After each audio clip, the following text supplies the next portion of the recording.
2007 began, we have made a tradition of talking to the candidates for major office in Maine. With the June primary coming up, we're kicking that off again this year. Our first guest is Mike Soboleski. He's a state representative serving in his first term in the Maine legislature. He is running in the 2nd congressional district for the Republican nomination. If he wins, he will face incumbent Democrat Jared Golden in the fall. Thanks for coming in. It's good to have you here. Thanks for having me. Appreciate it.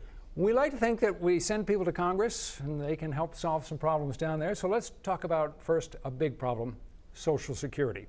The Social Security Board of Trustees announced earlier this month that if nothing is done, Social Security will not be able to fulfill its obligations in 2035, 11 years from now, if nothing is done. The solutions are reduction in benefits, higher Social Security taxes, or a combination of the two. How would you address the problem? Don't rob Social Security. Make sure that we keep it funded as much as we possibly can. I don't agree with reducing benefits. I think what someone has earned, they should get. And I don't look at it as an entitlement. I look at it as an earned earning that they have to see them through into their retirement in their elder years. And we need to make sure that that stays stable. So don't rob it and don't reduce it. So if you don't reduce benefits, then you have to raise Social Security taxes to keep the system solvent. Is that what you favor, raising Social Security taxes?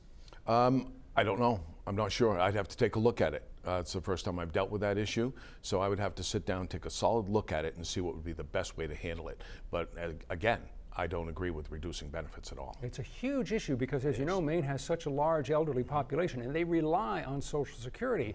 Congress has for many years kicked the can down the road. Again, only a decade left, and if nothing is done, then benefits are going to be cut by 17%. So you're not willing to say how this should be addressed? Not until I've taken a solid look at it. I mean, all of our programs that we have for our elderly are incredibly important. What's going on right now with the CMS, the Center for Medicare and Medicaid Services, the reduction in the benefits there, the reduction in the payment or the funding for the Advantage programs. That was 1.1% last year. It's going to be 0.16% this year. They're talking about possibly 4% next year. So our elderly are already, our seniors are already going to be taking a hit. The and the money's got to just, it's got to be there for that program. If not, we're going to either have increased deductibles, increased co-payments, or we'll have loss of benefits.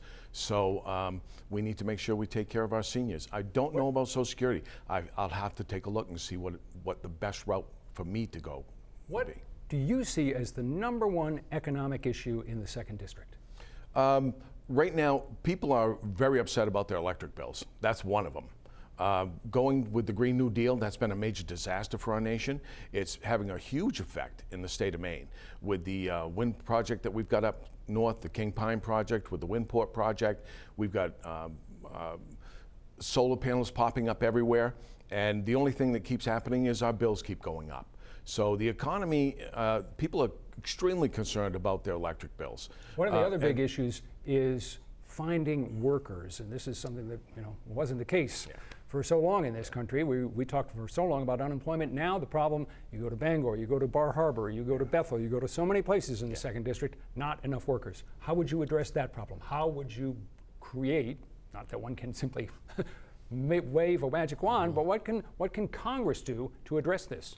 Well, in the state of Maine, first off, we need to get away from the decriminalizing fentanyl, heroin, cocaine, and opioids.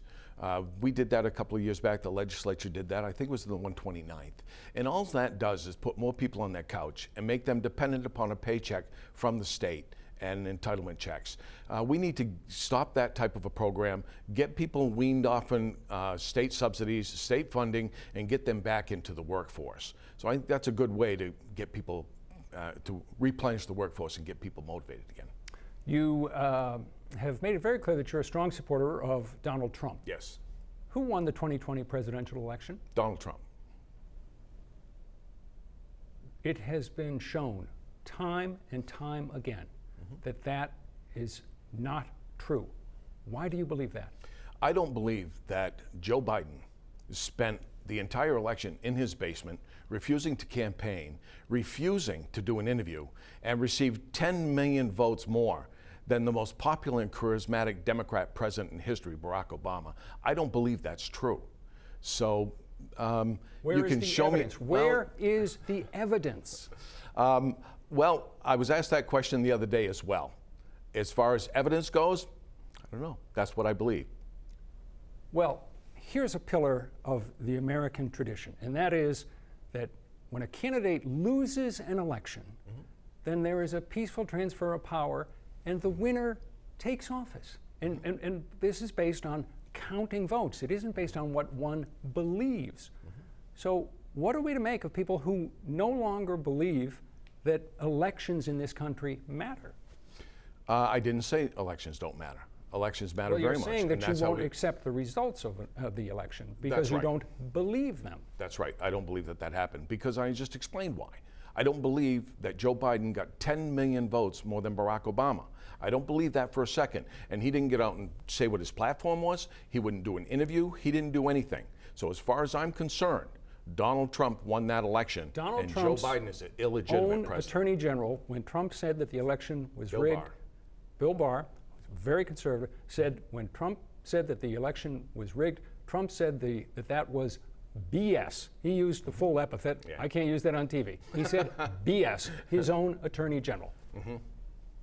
You know something that the Department of Justice under Donald Trump doesn't know about the way the election was conducted? No, I don't. This is my opinion as to what I believe happened, and I'm sticking to it. That's what it is. I don't believe that Joe Biden got 10 million votes more than Barack Obama. Don't believe it. All right, we've got to let that be the last word. Mike you very Soboleski, much. Republican candidate in the 2nd Congressional District, will be on the ballot June 11th. Thank you, for sir. coming in. We appreciate it. Appreciate it. You'll find more information about the candidate in the link on our website. Just head to the 207 section and stay with us. Back in a moment.